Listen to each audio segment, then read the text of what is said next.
მაგრამ ბატონი მერაბი დავპატიჟეთ დღეს Skype კონფერენციაზე ჩვენთან ჩართვა გვაქვს ახლა თუ არის უკვე ხაზზე. მოგესალმებით ბატონ მერაბ. გამარჯობათ, მოგესალმებით. ძალიან ესე გახარებულებიც ვართ და გაოცებულებიც მინდა გითხრათ, იმიტომ რომ გუშინ ეს თემა როგორც ვახსენე უკვე ესეთი ხით თემა იყო ჩვენთვის ინტერნეტში განსაკუთრებით. და მოულოდნელი იყო არც კი ვიცოდით რომ მსგავსი რაღაცა ხდებოდა საქართველოში. საიდან დაიწყო, რატომ დაინტერესდით ამ თემით საერთოდ? ჩვენ ტექნიკურ უნივერსიტეტში უკვე მუშაობთ დაახლოებით 4 წლის განმავლობაში. შევქმნით ძალიან ბევრი პროტოტიპი, ჩავატარეთ ძალიან ბევრი სამეცნიერო კვლევები ამ მიმართულებით. შევქმნით მუშა ჯგუფი, მაგრამ სულ რამოდენიმე თვის წინ დავაფუძნეთ უკვე კომერციული კომპანია. რადგან ჩვენ მოვახერხეთ უკვე ისეთი მოწყობილობების შექმნა, რომელიც შეგვიძლია უკვე დავნერგოთ მოსახლეობაში და მივაწოდოთ ხალხს უკვე როგორც პროდუქტი. ანუ სამეცნიერო კვლევებიდან გადავინაცვლეთ კომერციისკენ. ამჟამად კომპანია უკვე აწარმოებს რაღაც სახის პროდუქტებს, ეს არის ეკონატურები, რომელიც ძალიან დაბალი მოხმარებით მუშაობენ და ანათებენ საკმაოდ მძლავრად. ტექნიკურ უნივერსიტეტში მიმდინარეობს ამჟამად მუშა პროტოტიპის შექმნა, რომელიც განთავსდება უფრო ტექნიკური უნივერსიტეტის ბაზაზე და სულ რაღაც ერთ თვეში ჩვენ გვექნება საშუალება დავმუხტოთ უსადენოდ ელექტრომობილები. აგრეთვე მოვახერხებთ რომ გამოუშვათ მობილურების უსადენო დასამუხტი მოწყობილობები, რომელიც ალბათ უკვე საპილოტო ვერსია რამდენიმე თვეში გაეშვება და უიხილავთ ალბათ მაღაზიებში. როგორ დაფინანსდა ეს პროექტი? არსებობდა რამე სტარტაპი, აი როგორ დაიწყეთ ფინანსურად როგორ დაიწყეთ ეს ყველაფერი? ანუ სახელმწიფო დახმარება გქონდათ თუ ეს კომერციული? დიახ. ფინანსურად თავიდან უფრო ჩვენი ფინანსები იყო. შემდეგ ტექნიკურმა უნივერსიტეტმა საგრანტო პროგრამის საშუალებით დაგვაფინანსა მცირედად. რაც მერე მოხდა ამის განვითარება, უფრო მუშაობდით სხვადასხვა სამეცნიერო ორგანიზაციებთან, ვაკეთებდით სხვადასხვა პროექტებს, რომელიც იყო ფინანსური აქტივებით დატვირთული და შემდგომში ეს ყველა აქტივი, ესე ვთქვათ, აკუმულაცია გავაკეთეთ აი ამ ალო ტექნოლოგიამ გვიმფუნა ბოლოს? ცადოთ კიდევ ერთხელ? ინტერნეტ ტექნოლოგიებს. დაბრუნდა მე მგონი. აბა ვცადოთ კიდევ ერთხელ. აი ისმის ხმა. გესმის თქვენი ხმა მე მგონი? გესმით ჩვენი ხმა თქვენ? კი, უბრალოდ კითხვა ვერ გავიგებ. კითხვა არც დამისვავს ჯერჯერობით, იმიტომ რომ გაგვეცისა რაღაცა მომენტში. მე მაინტერესებს უბრალოდ ეს ტექნოლოგია თქვენ ახსენეთ რომ დაახლოებით რამდენიმე თვეში უკვე გაყიდვაშიც იქნება, ხო, როგორც სწორად მე. კი.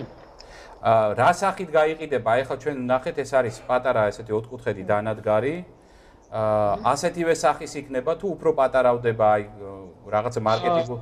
ამჟამად იქნება დაახლოებით მაგ გაბარიტების, უბრალოდ ექნება სხვადასხვა ფუნქცია. ანუ ჩვენ მოვახერხებთ რომ თბილისის მასშტაბით რამდენიმე წერტილას გავაკეთოთ დაფარვის ზონა, აი მაგალითად როგორც Wi-Fi-ის გადაცემის პორტები. აი დაფარვის ზონაში, როდესაც მოხდება ადამიანი და ექნება ეს ხელსაწყო, თავისუფლად შეძლებს შეუერთოს მას თუნდაც მობილური ტელეფონი, ლეპტოპი, Android-ი არ აქვს მნიშვნელობა, რა შეუერთებს. ნუ ესე ვთქვათ, რამდენ ხანში ტენის, რამდენი დრო სჭირდება? ანუ იგივე დრო სჭირდება როგორც ჩვეულებრივი, როდესაც ვაერთებთ კაბელს მაგალითად. საშუალებას ის იქნება გათვალისწინებული 50-დან 60 ვატამდე ენერგიის აკუმულაციისთვის, რაც საკმარისია რომ დაიტენოს მობილური ტელეფონები, დრონები, მინი დრონები, Android-ები ან ლეპტოპები. იგივე დროში როგორც ჩვეულია, ვთქვათ, კაბელით როცა ვტენით? ჩვეულებრივი. რა იღირებათ? ფასზე ხომ არ ჩამოყალიბდით, მას შემდეგ რაც ბაზარზე გამოვა უკვე ეს მოწყობილობა? პირობას გაძლევთ, რომ იღირება არ გვესმის სამწუხაროდ. არც თუ ისე ბევრიო, ამას მივხვდი. რა ვქნათ, ტელეფონით ხო არ ცადოთ ჩართვა, იმიტომ რომ რაღაცა უფრო დეტალური არ გესმით ჩემი? არა, გადავალთ ტელეფონზე ალბათ. დაგირეკავთ ტელეფონით და უფრო იმედი მაქვს უფრო მყარი იქნება კავშირი. მეგობრებო, თქვენ თუ კითხვები გაგიჩნდათ აი ხა ამ საუბრის პროცესში, რასაკვირველია, დაგვირეკეთ, კარგი იქნება ბატონ მერაბს პირდაპირ ეთერში ვკითხოთ ამის შესახებ. ტელეფონის ნომერი შეგახსენებთ 2-4-9-3-0 კომუნიკატორი G არის ჩვენი მისამართი. მანამდე ჩვენ შეგვიძლია გვაქვს დრო იმისათვის რომ რაღაცა სხვა თემაზე გადავიდეთ და დავბრუნდეთ ბატონ მერაბთან მერე. უკვე ყავს ხაზე კი ბატონო. ბატონო მერაბ. დიახ, მოგონი პროფესია. ხო, ტექნოლოგიამ გვიმტყუნა. ესე იგი მაღალი ფასი არ იქნება როგორც მივხვდით. კი, აბსოლუტურად ნებისმიერი ფენისთვის ხელმისაწვდომი იქნება, ზუსტად ფასს სამწუხაროდ ახლა ვერ გეტყვით, იმიტომ რომ არ არის კალკულაცია გაკეთებული სხვადასხვა დეტალებზე, რაც მასიურ წარმოებას ეხება, შეიძლება ახლა რამდენიმე ნიმუში ღირდეს ძვირი, მაგრამ როდესაც მასიურ წარმოებაში გაეშვება, გაცილებით იაფი იქნება. დამზადება შესაძლებელია საქართველოში მასიურად? კი, საქართველოში AG Microelectronics-ი ძალიან კარგი კომპანია არსებობს, რომელიც ამიერკავკასიაში არის ერთადერთი. ჩვენ გვაქვს ალიანსი და დავარქვით SAT Energy. ამჟამად ჩვენ ქართული წარმოების ეკო ნატურებს ვაწარმოებთ და ვცდილობთ რომ დავნერგოთ მასიურად. ეს არის აღჭურვილი უახლესი დანადგარებით, რომელიც საშუალებას გვაძლევს მიკროელექტრონულ დონეზე ავაწყოთ სხვადასხვა ელექტრული მოწყობილობები. რამდენად უსაფრთხოა ეს ტექნოლოგია? თქვენ ახსენეთ რომ მიკროტალღებზეა არა აწყობილი ფაქტიურად? არა, ჩვენი ტექნოლოგია არ არის მიკროტალღებზე, მისი სიხშირე არის 250 კილოგერცი. ეს არის გასწრაფი სინუსოიდალური ბმების გამოსხივება, რაც აბსოლუტურად უნებელია ორგანიზმებისთვის. გატარებულია ბევრი ექსპერიმენტი. თუმცა მინდა ვთქვა, რომ ნებისმიერ ელექტრომაგნიტური ველი მავნია, მაგრამ არის სტანდარტები, რომლის საშუალებითაც ჩვენ ვრეგულირებთ. Philips-ის სტანდარტი, ეს არის ინგლისური სტანდარტები ენერგიის გადაცემის. ჩვენ უფრო მარტივად რომ ავხსნათ, მობილური სიხშირეზე გაცილებით უფრო დაბლა ვართ. და აბსოლუტურად შემიძლია ვთქვა, რომ მობილური ტელეფონი შეიძლება უფრო მავნე იყოს, როგორც ელექტრომაგნიტური გამომასხივებელი ელემენტი, ვიდრე ჩვენი მოწყობილობები. კონკურენტები თუ ყავთ დასავლეთში განსაკუთრებით, ან აღმოსავლეთში? მე ვერ ვიტყოდი, რომ ეხა ძალიან ბევრი კონკურენტი გვაქვს, რეალური კონკურენტი უფრო არის მასაჩუსეტსის უნივერსიტეტი, კომპანია White-Tricity, რომელიც ჩვენი კოლეგები არიან, ანალოგიურ მოწყობილობებს აკეთებენ, მაგრამ ჩვენი მოწყობილობები უსწრებს ალბათ 10-15 წლით. მანძილიდან გამომდინარე, ენერგიიდან გამომდინარე და მოხერხებულობიდან გამომდინარე, რადგან ჩვენ მიმღებ დამიზნება არ სჭირდება. თქვენ უბრალოდ დაფარვის ზონაში შედიხართ და ნებისმიერ ადგილას თქვენ მიიღებთ ენერგიას. ანუ ეს იმასაც ნიშნავს, რომ ჩვენ რეგულირება შეგვიძლია, თქვენ ახსენეთ, რომ აბონირებაც კი შეიძლება მსგავსი მოხმარების, არა? ეს არის ყველაზე მნიშვნელოვანი. მესმის, რომ გადაიჭრა ბევრი სამეცნიერო პრობლემა, ძალიან ბევრი სირთულეები იყო, მაგრამ ყველაზე მნიშვნელოვანი არის სააბონენტო სისტემა. რადგან ენერგიის გამოსხივება, გადაცემა ეს არის ფინანსებთან დაკავშირებული და კომერციასთან.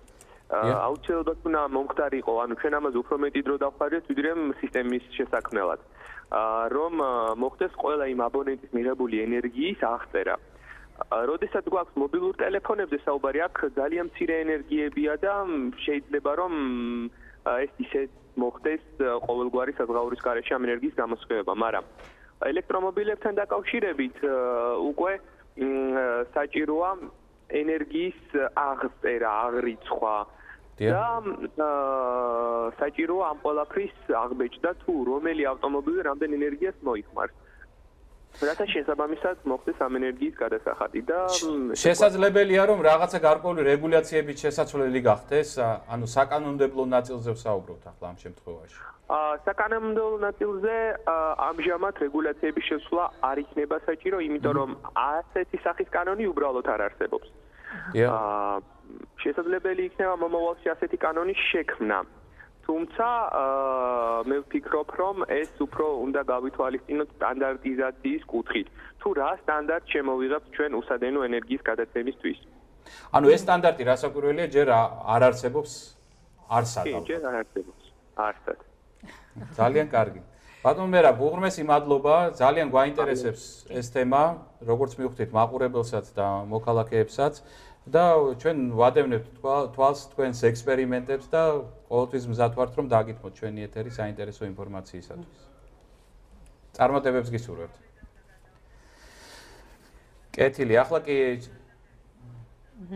კეთილი, მე ყურში